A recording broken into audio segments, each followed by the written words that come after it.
Market क्यों। लेकिन sir अब बड़े सवाल की तरफ बढ़ते हैं।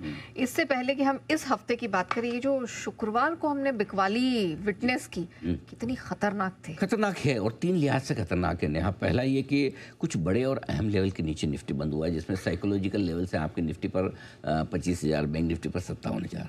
ट्रेडिंग रेंज का लोअर निचला सिरा जो निफ्टी का है 24,800, हालांकि उसके बेहद करीब बंद हुए हैं, अभी तक वो नहीं तोड़ा है नीचे की तरफ।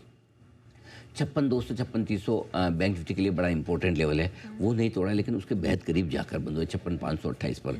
सो साइकोलॉजिकली हमने दो इंपॉर्टेंट लेवल तोड़े हैं।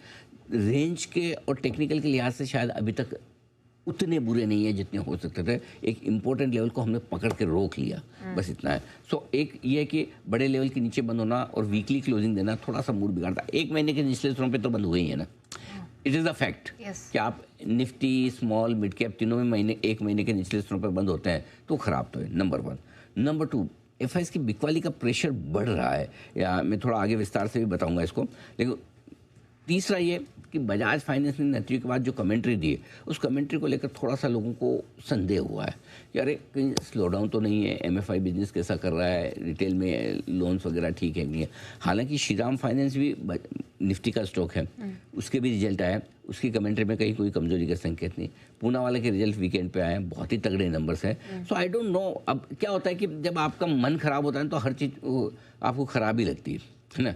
और जब आपका मूड पॉजिटिव होता है तो आपको ये लगता है, अगर यही पॉजिटिव मूड तेजी का मार्केट होता तो आप बजाज फाइनेंस को बोले आए, बजाज फाइनेंस की प्रॉब्लम अपनी उसकी खुद की है, श्रीराम फाइनेंस तो कुछ ख़राब नहीं बोल रहा, पूना वाला तो कुछ ख़राब नहीं बोल रहा, बाकी ये ख़राब नहीं बोल रहा है, वो ख़राब नहीं बोल रहा, तो आप उस पर फोकस करेंगे। जब मूड ख़राब होता है तो आप ख़राब चीज़ों पर ज़्यादा फोकस करते हैं। तो ये उसके बाद भी कमेंट्री ने थोड़ा सा मूड बिगाड़ा, लोगों को लग रहा है कि कहीं ऐसा तो नहीं कि स्लो डाउन हो रहा है। अब उसके ऊपर क्या होता है, फिर कोटक के नंबर्स आपके ढीले आ जाए तो वो आग में घी डालने का काम करते थे। ये 3 बड़े कारण थे जिसकी वजह से शुक्रवार को थोड़ा एक हमने ज़्यादा कमजोरी वाला सेशन देखा। स्पेशली मिड और स्मॉल कैप शेयर जिस तरह से टूटे हैं, भरोसा हिलाने वाले हैं। सर मूड तो एफआईएस की बिकवाली भी, अरे पूछिए मत, मतलब 7,000 करोड़ की टोटल अगर बिकवाली करते हैं कि ये कितनी भारी पड़ जाएगी। भारी तो है, 2,500 करोड़ के इंडेक्स फ्यूचर्स बेचे हैं, 2,500 करोड़ के स्टॉक फ्यूचर्स बेचे हैं, 2,000 करोड़ के स्टॉक कैश में बिकवाली है। छोटी थोड़ी है किसी भी लिहाज से। नो डाउट आप कह सकते हैं मंथली एक्सपायरी में आगे तो थोड़े एक्सपायरी के एडजस्टमेंट है, इसमें कोई डाउट नहीं,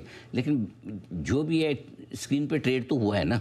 सो आई थिंक बिकवाली तो है यार। इंडेक्स लॉन्ग पोजीशन घटकर 14% पर भी आ गई है, 5 महीने के निचले स्तरों पर है, और उसके बावजूद कहीं कोई शॉर्ट कवरिंग आ नहीं रही, अब तक नहीं दिखी है कोई ढंग ढंग की शॉर्ट कवरिंग। और मेरे ख्याल से इस बाजार की सबसे बड़ी समस्या यही कि फंडामेंटली देखेंगे तो रिजल्ट को लेकर जोश नहीं आ रहा, और डेटा के लिहाज से देखेंगे तो एफआईएस की बिकवाली, अगर एफआईएस की बिकवाली ना हो तो ऑल इज वेल, वैसा वाला मामला है। ऐसा भी नहीं कि अब कुछ लोगों को निफ्टी महंगा लगता है कि भाई 22 के मल्टीपल पर रीजनेबल है। अब वो वैसी वाली बात है कि अगर आप एक जोमेटो को हटा दें जो 100 के पी मल्टीपल पे है, 1000 के पी मल्टीपल पे, सॉरी, तो आपका निफ्टी अपने आप सस्ता हो जाएगा काफ़ी हद तक, राइट। तो वो आप कैसे देखते हैं उस पर डिपेंड। जिसको सस्ता देखना है वो सस्ता ढूंढ लेगा कोई ना कोई बहाना, जिसको महंगा देखना है वो महंगे का बहाना ढूंढ लेगा। कुल मिला के बात ये है, 2 चीज़ें ड्राइव कर रही है बाजार को, एफआईएस की बिकवाली और नतीजों का आउटलुक। और नतीजों का आउटलुक में इवन कोटक के नंबर जैसे आज हम आगे विश्लेषण करेंगे थोड़े डीले, लेकिन अगले 6 महीने के लिए, सेकंड हाफ इस फाइनेंशियल ईयर का, अभी तक एक भी कंपनी ऐसी नहीं मिली जो बहुत ख़राब बोल रही हो कि मेरा तो इस साल पूरा गया। ऐसा बोलने वाला कोई नहीं। समझो आप कोई बड़ी पढ़ाई आप कर रहे हैं, कोई प्रोफेशनल कोर्स के एग्ज़ाम में आप अपीयर होना चाहते हैं, और शुरुआत में आपको 3 महीने 2 महीने आपको टाइफाइड हो जाए, जॉन्डिस हो जाए, और आप ढंग से ना पढ़ पाएँ, राइट। फिर अपने क्या सोचते हैं, यार टाइम है 6 महीने में, थोड़ी मेहनत करके मैं पूरा अपना कोर्स कवर कर लूँगा। तो ये ज़्यादातर कंपनियाँ जो भले नंबर थोड़े म्यूटेड दे रही है, ये कह तो रही है कि हम कवर कर लेंगे, अब मार्केट उस पर कितना भरोसा करता है, एफआईएस कितना भरोसा करता है, ये देखने वाली बात है।